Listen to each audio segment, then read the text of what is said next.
Agora eu quero convidar você a abrir a sua Bíblia no livro de Apocalipse, capítulo 3. Nós estamos dentro da nossa série de mensagens desses 2 últimos meses, de setembro e outubro. Hoje é a penúltima mensagem da nossa série, que estamos pensando sobre o desafio da espiritualidade nesse novo normal, conversando a respeito disso com o livro de Apocalipse, nas cartas que Jesus escreveu às igrejas.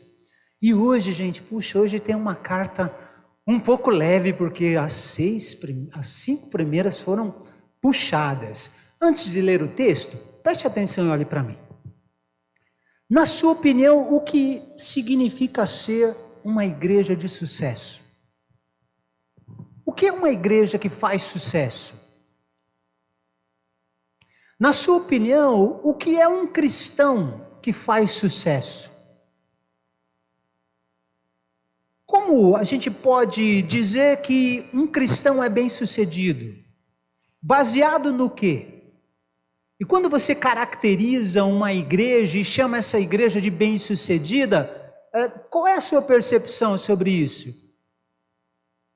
O que faz de uma igreja de sucesso? Uma igreja que tem fama? Jesus escreve uma carta para uma igreja, em que Jesus diz que essa igreja é bem-sucedida, em que Jesus fala que esta igreja faz sucesso. E a avaliação de Jesus sobre uma igreja bem-sucedida, ela precisa ser compreendida por mim e por você hoje à noite. Apocalipse capítulo 3, a partir do verso 7. Carta à igreja de Filadélfia. Ao anjo da igreja em Filadélfia, escreva: estas são as palavras daquele que é santo e verdadeiro, que tem a chave de Davi. O que ele abre, ninguém pode fechar. O que ele fecha, ninguém pode abrir. Eu conheço as suas obras. Eis que eu coloquei diante de você uma porta aberta, que ninguém pode fechar. Eu sei que você tem pouca força, mas guardou a minha palavra e não negou o meu nome. Veja o que farei com aqueles que são sinagoga de Satanás e que se dizem judeus e não são, mas são mentirosos. Farei que se prostrem aos seus pés e reconheçam que eu o amei. Visto que você guardou a minha palavra de exortação à perseverança, eu também o guardarei da hora da provação, que está para vir sobre todo o mundo, para pôr à prova os que habitam na terra. Venho em breve, retenha o que você tem, para que ninguém tome a sua coroa. Eu farei do vencedor uma coluna no santuário do meu Deus, e dali ele jamais sairá. Eu escreverei nele o nome do meu Deus e o nome da cidade do meu Deus, a nova Jerusalém, que desce dos céus da parte de Deus, e também escreverei nele o meu novo nome. Aquele que tem ouvidos, ouça o que o Espírito diz às igrejas. Uma igreja bem-sucedida. Vamos orar? Pai querido, o Senhor já falou tanto com a gente, mas nós precisamos que o Senhor fale de maneira muito profunda agora, através da tua palavra, para trazer a conscientização da tua palavra sobre crentes que são crentes de sucesso na tua ótica, sobre uma igreja que é bem-sucedida na tua ótica. Fala com a gente, com os irmãos que estão aqui no templo, com os irmãos e os amigos que nos acompanham nessa transmissão ao vivo, com aqueles que vão acompanhar esta gravação da mensagem durante a semana. Fala com a gente, Pai, nos desafia, nos encoraja. Oramos e pedimos por essas coisas, no nome de Jesus, amém.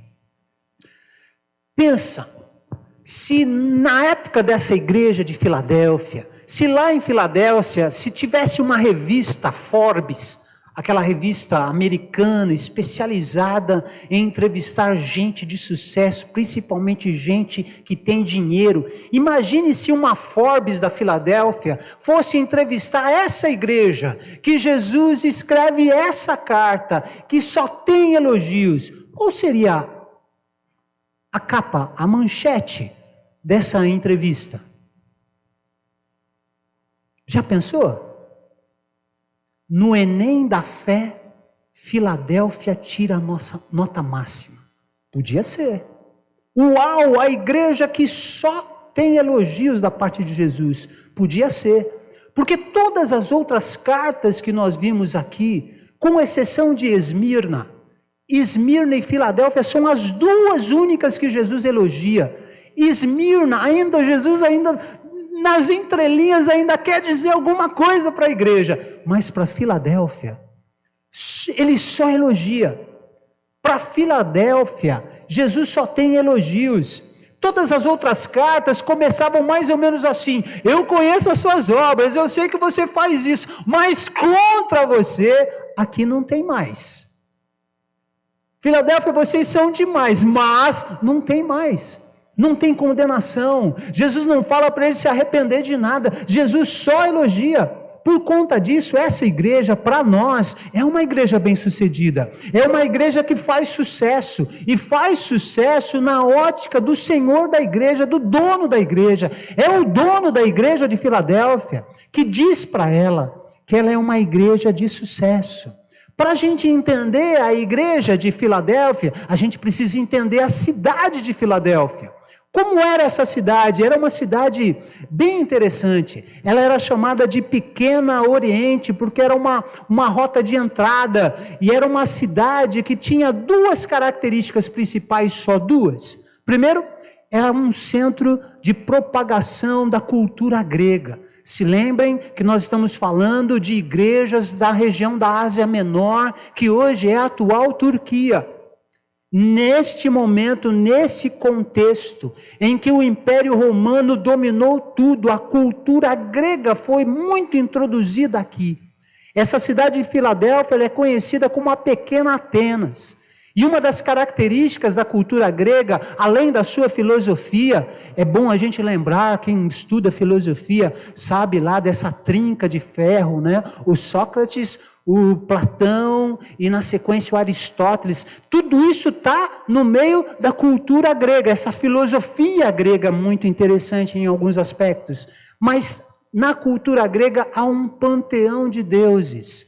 Na cultura grega há Deus para tudo o que você possa imaginar. Se no Brasil a gente tem nessa cultura um santo para todos os dias, e ainda tem um dia para não deixar ninguém de fora, que é o dia de todos os santos, na cultura grega funciona quase do mesmo jeito. Há um Deus para tudo, há um Deus para a chuva, há um Deus do erotismo, há um Deus para tudo lá. E essa cidade de Filadélfia, ela é uma propagadora dessa cultura. Segundo diferencial da cidade de Filadélfia, é uma cidade que tem muito terremoto, muito terremoto. No ano 17, depois de Cristo, um terremoto quase destruiu, tirou do mapa essa cidade de Filadélfia. Eles precisaram reconstruir, e era uma cidade que tinha constantes terremotos, mais leves. Esse terremoto que quase destruiu a cidade de Filadélfia, arrebentou e fez sumir do mapa a cidade de Sardes, que a gente estudou semana passada com o pastor Márcio. Sardes foi arrasada por esse terremoto. Além de terremoto, havia um vulcão que ficava perto da cidade de Filadélfia e que entrava em erupção com muita facilidade, e aquela larva toda invadia a cidade de Filadélfia e trazia muito prejuízo para todas as pessoas. Duas características, guardem isso na sua cabeça: propagação da cultura grega e uma cidade que tem muito terremoto. A igreja de Filadélfia, gente, essa igreja que Jesus elogia, essa igreja que a gente olha, rapaz, o que tem essa igreja? É uma igreja pequena. Uma igreja composta de gente pobre. Porque esses crentes, eles perdiam tudo com os terremotos, e eles precisavam recomeçar do zero, e quando eles recomeçaram do zero, e a coisa estava melhorando, vinha outro terremoto, e quando eles se recuperavam do terremoto, havia um vulcão que entrava em erupção. Era uma igreja pobre, era uma igreja pequena, era uma igreja que não tinha força.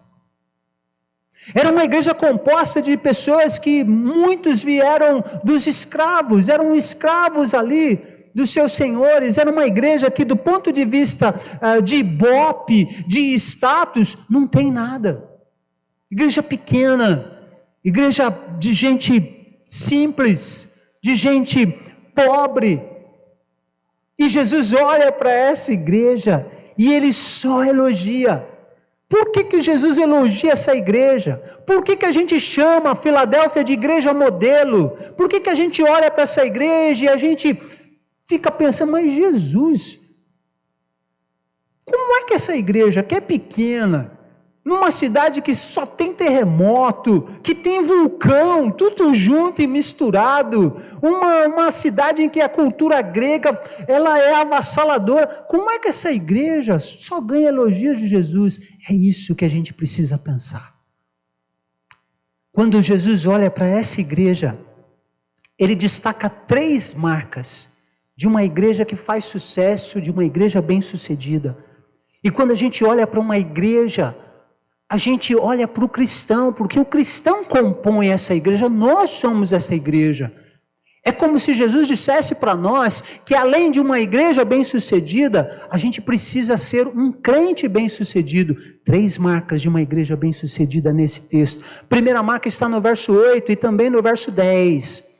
Primeira marca de uma igreja bem-sucedida, ela possui obediência e compromisso com Jesus. Uma igreja bem-sucedida possui obediência e compromisso com Cristo. Veja, irmãos, como Jesus de Nazaré é o Senhor da igreja. Aquele que anda no meio dos candelabros, o Jesus que anda no meio da igreja. Ele olha para a igreja de Filadélfia. E o que destaca-se no olhar de Jesus é a obediência que essa igreja tem à palavra de Deus. É o compromisso que essa igreja tem com o Jesus que é o Senhor da igreja. Veja que Jesus ele não vai fazer elogios ao calendário de atividades da igreja de Filadélfia. Jesus não elogia o pastor da igreja de Filadélfia. Jesus não elogia os líderes da igreja de Filadélfia. Jesus não elogia o ministério de ação social, de música, de louvor da igreja de Filadélfia. Jesus não elogia a contribuição financeira da igreja de Filadélfia. O que Jesus elogia nessa igreja é a sua obediência à palavra de Deus e a sua fidelidade para com o Senhor da igreja. Por que eu digo isso? Porque na nossa cabeça, uma igreja que faz sucesso é uma igreja grande, de 2.000 membros, de 3.000 membros, de 1.000 membros. A gente imagina que é uma igreja que tem um pastor top na pregação, PhD, muita coisa, que tem um ministério de louvor intergaláctico, interplanetário, que tem eventos exponenciais que param a cidade. Na nossa cabeça pós-moderna, uma igreja que faz sucesso, que é bem sucedida, ela tem todas essas coisas. Mas para Jesus, a igreja que faz sucesso, que é bem sucedida, ela tem 2 marcas especiais: obediência à palavra de Deus e compromisso com o Senhor da igreja. Sem essas coisas, a igreja não pode ser bem sucedida, uma igreja não faz sucesso. E olha, não me entendam mal, não estou dizendo que as grandes igrejas, que tem tudo o que eu citei, que elas não podem ter obediência, que elas não podem ter comprometimento. O que eu quero confrontar é o nosso pensamento humano, que quando chega para uma igreja, por exemplo, nosso querido pastor Márcio está na igreja de Sabaúna. A igreja de Sabaúna tem 30 membros, aí a gente olha, não, igreja de 30 membros? Não, igreja boa, a igreja tem que ter mais de 200, tem que ter 500, tem que ter 1.000. Essa é uma igreja bem sucedida. Jesus não olha para isso.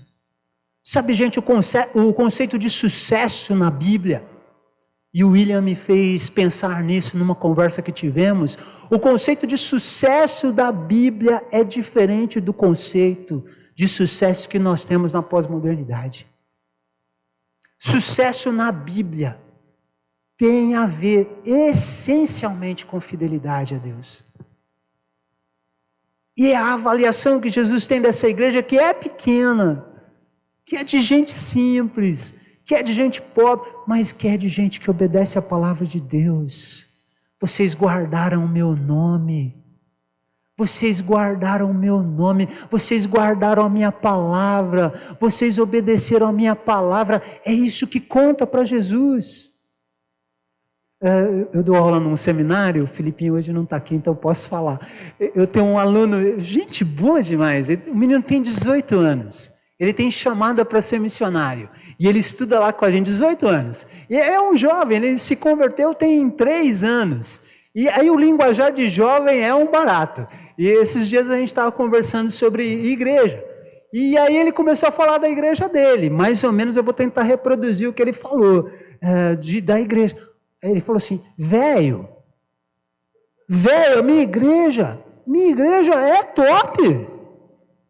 Precisa ver, mano, o meu pastor é topzera na pregação. Velho, e a equipe de louvor, topzera geral, uma sonzeira maluco, os caras chegam lá, a gente fica, parece que está no céu. Uma igreja que obedece à palavra de Deus, que se compromete com Jesus, ela pode ter todas essas coisas, mas que no olhar de Jesus, o que identifica uma igreja bem-sucedida, é sua capacidade de obedecer à palavra de Deus, sua capacidade de se comprometer com o Senhor da palavra. E quando isso é forte, gente, quando isso identifica uma igreja, todas as outras coisas da igreja poderão ser topzera, velho, poderão ser abençoadoras, porque o essencial para a gente ser uma igreja bem-sucedida, nós temos obediência à palavra de Deus. Sabe, irmãos, o evangelho nunca vai se tornar obsoleto. Eu não imagino o que vai vir nesse novo normal, o ano de 2021. Muitas mudanças se aproximam no horizonte, mas a gente não sabe exatamente. Uma coisa a gente sabe, o Evangelho de Jesus nunca será obsoleto. A palavra de Jesus nunca será ultrapassada, nunca. Eu lembro, quando eu era jovem, o pessoal falava, rapaz, vai chegar o ano 2000, a virada de milênio, vai acontecer um monte de coisa, e aí a gente vai seguir a palavra? Vai seguir a palavra. Mudou o ano 2000, a gente continuou seguindo a palavra. Mudou o século, a gente está seguindo a palavra. Vem o novo normal, a gente vai seguir a palavra nunca sairá de moda.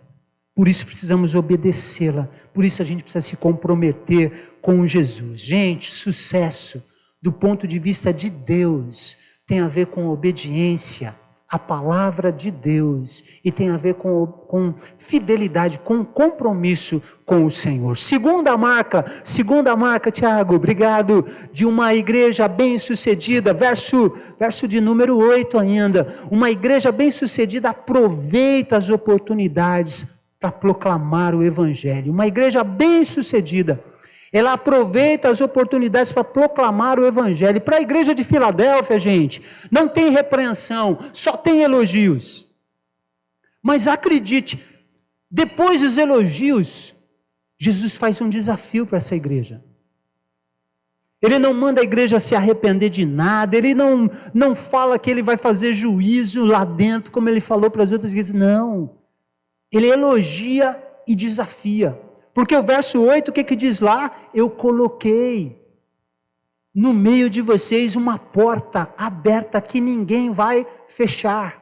O que Jesus está querendo dizer com isso, gente? Para essa igreja que está onde? Numa cidade chamada Filadélfia, que é conhecida como a Pequena Atenas, que é um centro de propagação da cultura grega. Que entre outras coisas, além da filosofia, eles ensinam essa questão do paganismo num panteão de deuses.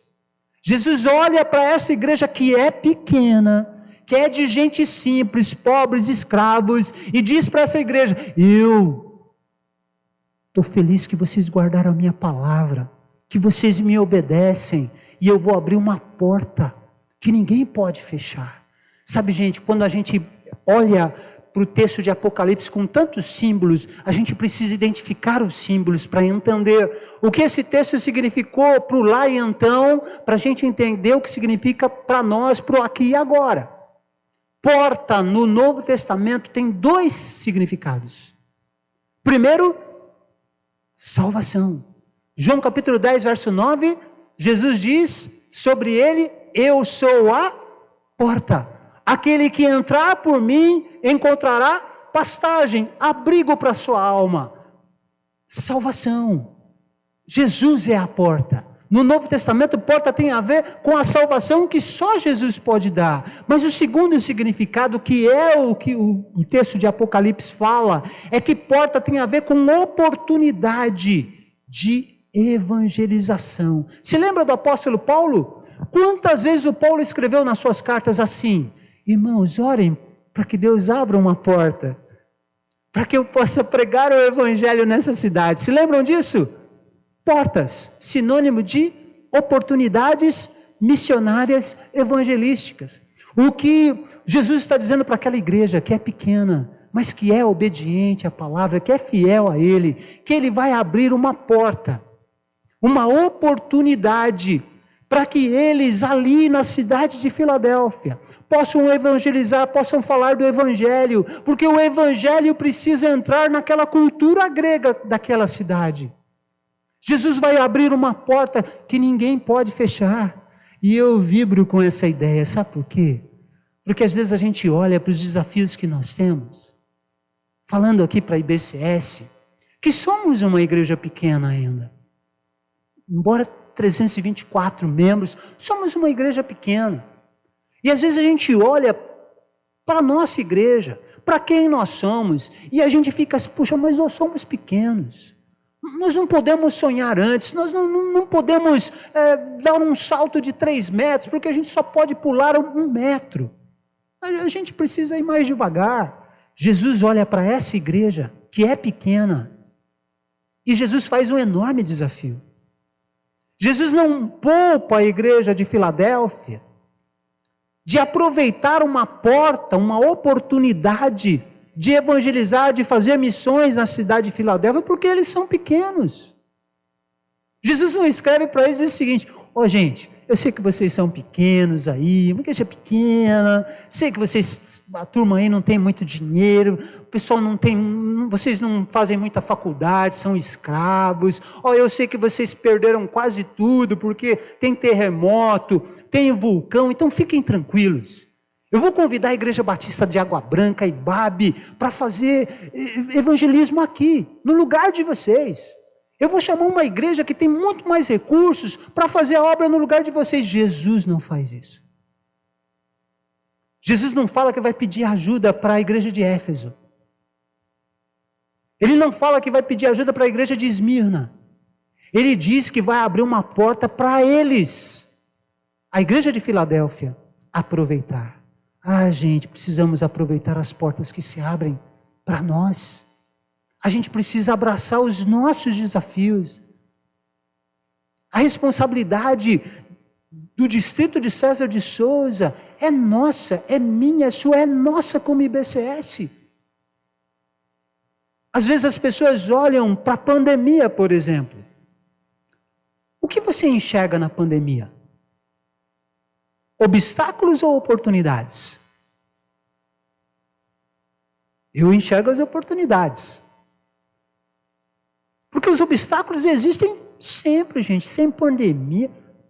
Oportunidades são preciosas no meio da crise. Oportunidades.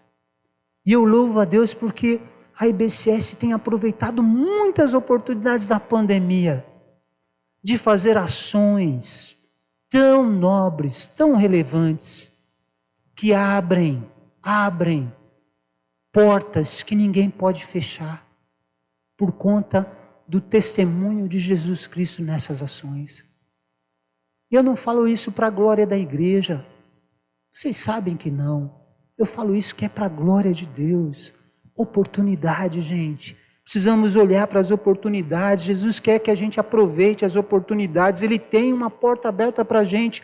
no meio da pandemia. Jesus tem uma porta que vai se abrir depois que a pandemia for embora e vir o novo normal. A gente precisa atravessar a porta. Tem igrejas que estão todo mundo com medo. Não vamos fazer nada porque a gente não sabe o que vai acontecer. Vamos ficar tranquilinho. Não está evangelizando, não está fazendo campanha de missões. Está errado, gente. A gente precisa enxergar as portas que Deus coloca no nosso caminho. A gente precisa atravessar essas portas. Quero pensar duas coisas em relação a oportunidades. Quero pensar primeiro em termos de missões. Eu e você precisamos ser uma seta indicativa para os nossos amigos não crentes. Onde é que eles acham a porta? A porta da salvação. Eu preciso ser uma seta que indique que Jesus é o caminho. Você precisa ser uma seta que indica que Jesus é o caminho para os seus amigos que não são crentes. Eu preciso ser uma seta que indique o caminho para os brasileiros que estão em outros estados. Como? Apoiando a obra de missões. Mas eu quero me referir em segundo lugar a você que não é crente ainda, que não teve uma experiência com Jesus, que me ouve aí do outro lado da tela. Jesus é a porta. Jesus é a única porta de salvação. Não há salvação a não ser em Jesus. E você precisa entrar por essa porta. João capítulo 10, verso 9, eu sou a porta, se você entrar por mim, você encontrará pastagem. Porque Jesus nos trata como ovelhas. Ovelhas precisam ser pastoreadas, precisam de um bom pasto, precisam de um lugar verdejante, precisam de águas tranquilas. Jesus quer acolher você que ainda não é salvo. Agora preste atenção, um dia essa porta vai se fechar. Um dia a porta da salvação vai se fechar. Mateus capítulo 25 conta uma parábola das 10 virgens, 5 prudentes e 5 imprudentes.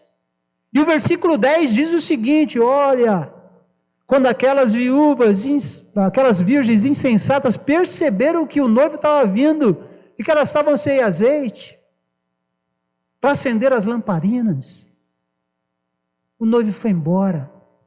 E elas quiseram entrar, o versículo 10 diz que a porta se fechou. Quantas vezes nós ouvimos falar de Jesus, mas nós resistimos ao chamado de Jesus. Um dia a porta vai se fechar. Ela pode se fechar para você se você morrer. Ela pode se fechar para você se você ficar vivo até a segunda vinda de Jesus. E se você não o receber como Salvador a tempo. A gente precisa entrar pela porta. A gente precisa encontrar com o Evangelho, que é uma pessoa. Jesus de Nazaré, o nosso Senhor e o nosso Salvador. Ele é a única porta de salvação. Ele é o único caminho de salvação. Por isso, se você me ouve aí do outro lado da tela e aqui no templo, você precisa entregar a sua vida para Jesus e receber Jesus como seu Salvador. Terceira marca de uma igreja bem-sucedida, verso 10 e o verso 11. Uma igreja bem-sucedida, ela persevera na hora da provação.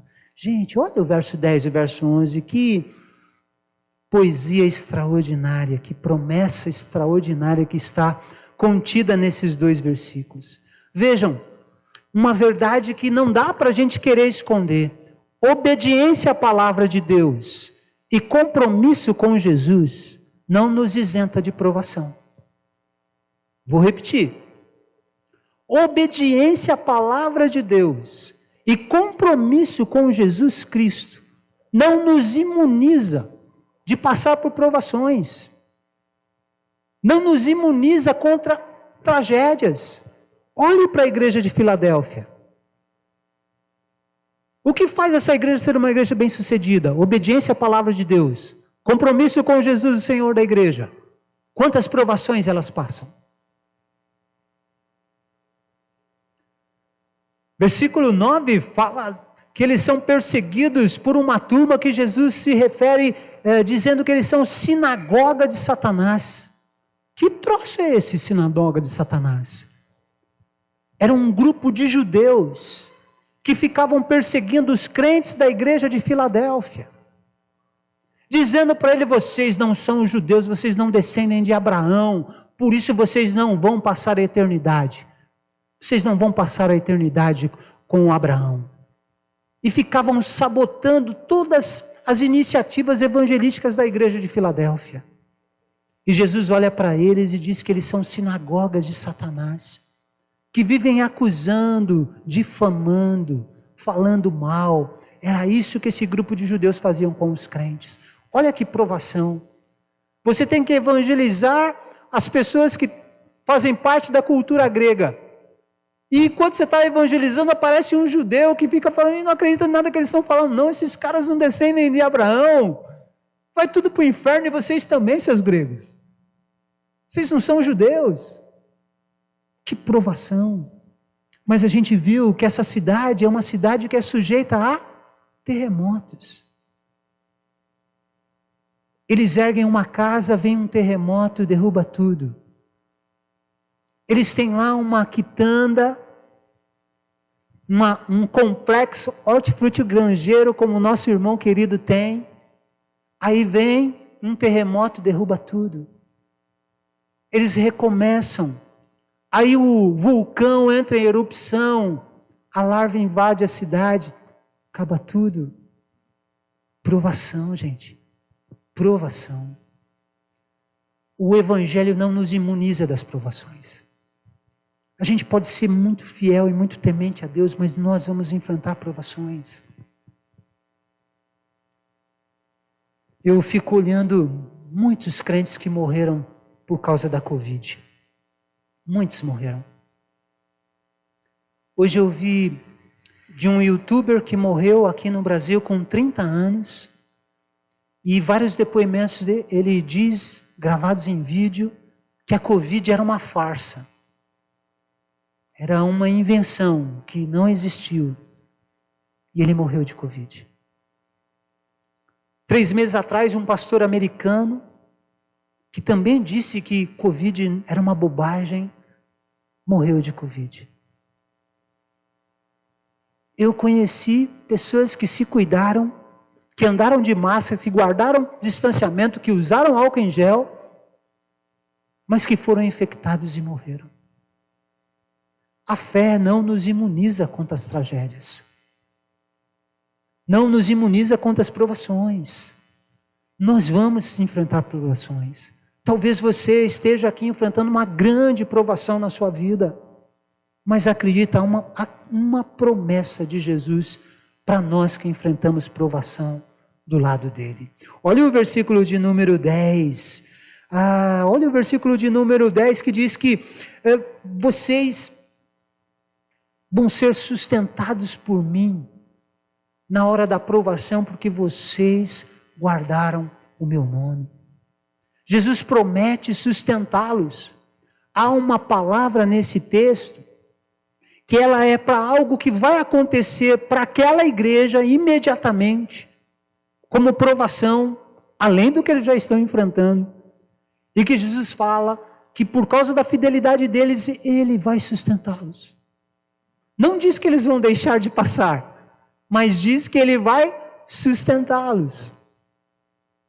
Isso é uma promessa escatológica para nós, de acontecimentos que ainda vão acontecer na minha, na sua vida e no futuro da igreja. Mas Deus vai nos sustentar com as nossas provações. Olha o encorajamento no versículo de número 11. Eu venho em breve. Eu vou voltar. É como se Jesus estivesse dizendo para aqueles crentes da igreja de Filadélfia: aguenta firme.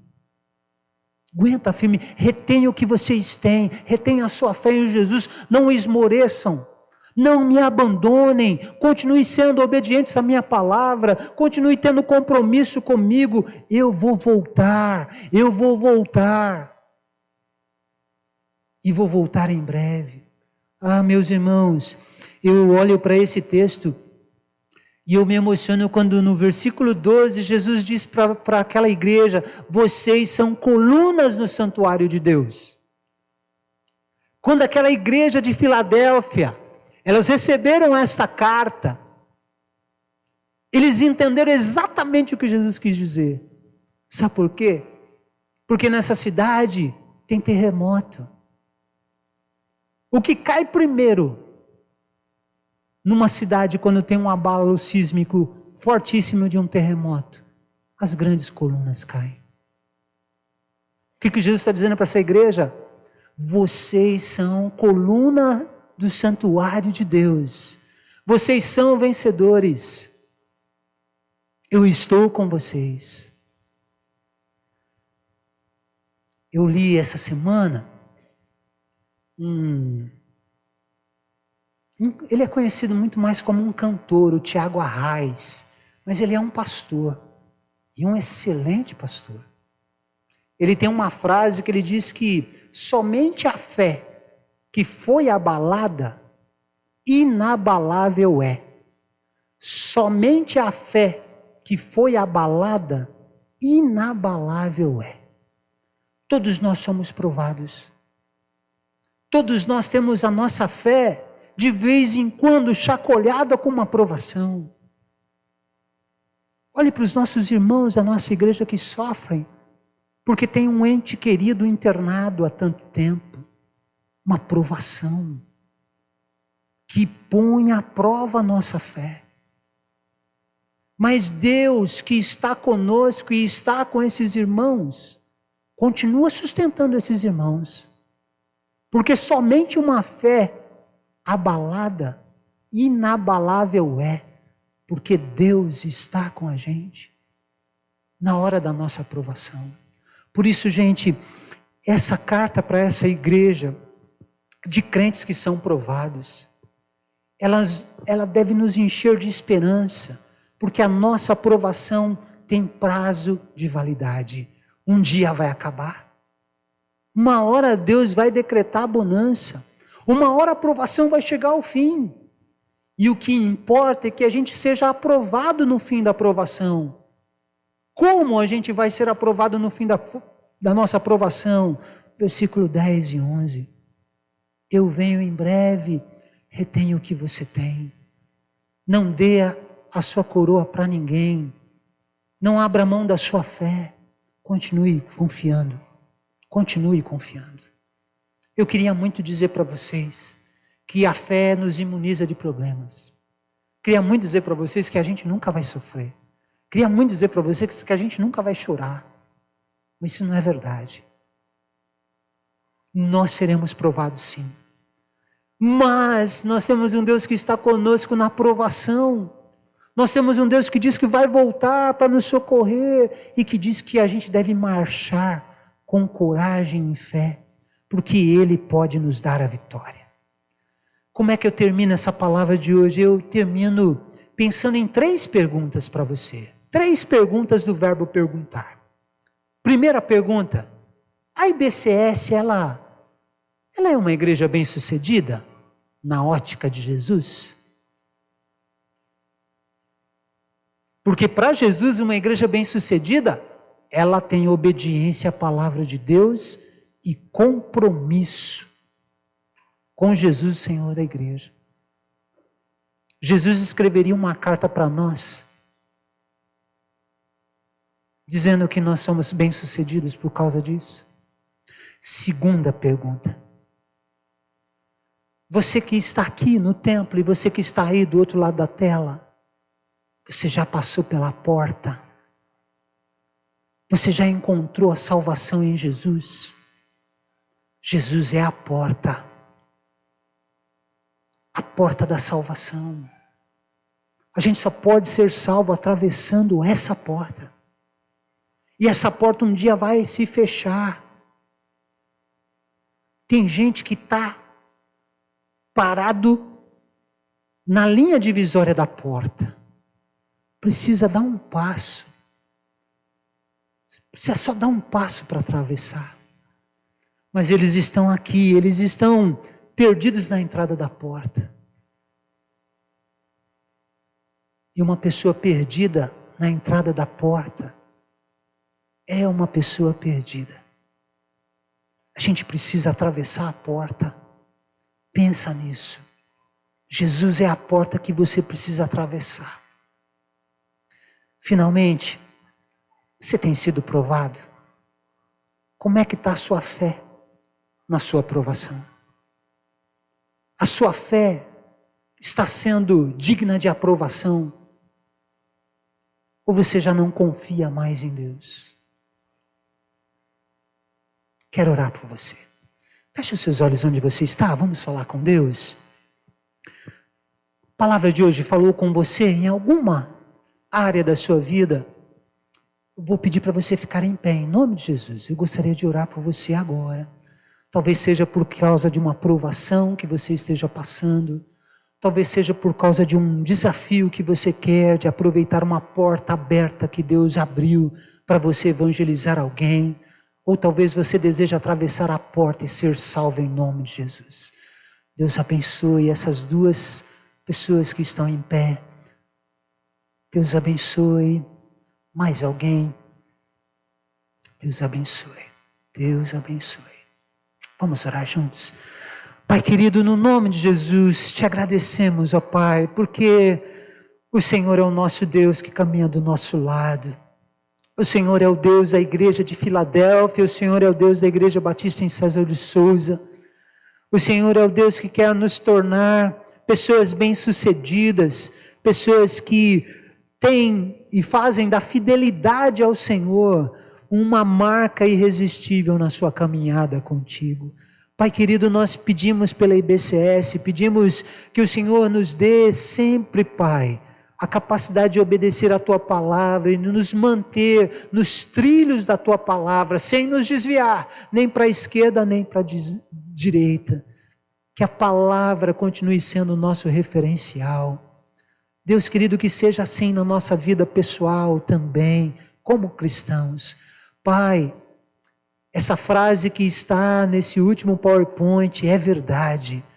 Uma igreja espiritualmente grande se faz na grandeza espiritual de cada membro. Uma igreja espiritualmente grande se faz na grandeza espiritual de cada membro. Senhor, nós somos a igreja e nós temos muita, mas muita importância e responsabilidade nessa igreja ter grandeza espiritual por conta de obediência à Tua palavra e de compromisso com Jesus, o Senhor da igreja. Pai, nos faz lembrar disso amanhã na segunda-feira, onde estaremos no nosso ambiente de trabalho, onde estaremos com os nossos amigos, onde estaremos na nossa vizinhança, porque nós somos igreja na segunda-feira, uma igreja que precisa obedecer a Tua palavra, falar do Teu amor, porque há portas abertas que o Senhor vai colocar e a gente precisa aproveitar. Pai, eu oro por pessoas que se colocaram em pé, que estão sendo provadas. Senhor, dá livramento em nome de Jesus, enche o coração de coragem, de esperança, vindo do Teu Espírito, dá vigor. Senhor, eu oro por pessoas que precisam atravessar a porta para receber Jesus como o seu Salvador. Fala com essas pessoas, Senhor, do outro lado da tela, abençoa essas pessoas em nome de Jesus, e sustenta-nos, ó Pai, e que bom saber que em breve o Senhor voltará, para nos levar para um lugar onde não há dor, não há choro, não haverá lágrimas, Senhor, porque aí é o nosso lar, a eternidade. Foi para isso que o Senhor nos criou. Oh Deus, mas enquanto o Senhor não volta, dá-nos força, Senhor, dá-nos graça para vencer as provações, sendo aprovados pelo Senhor. Ministra no nosso coração essa canção com essa mensagem maravilhosa. E abençoe essas pessoas, Senhor, que foram desafiadas pela Tua palavra nesta hora. Bondosamente pedimos assim no nome de Jesus. Amém, amém. Deus abençoe todos vocês, podem sentar em nome de Jesus.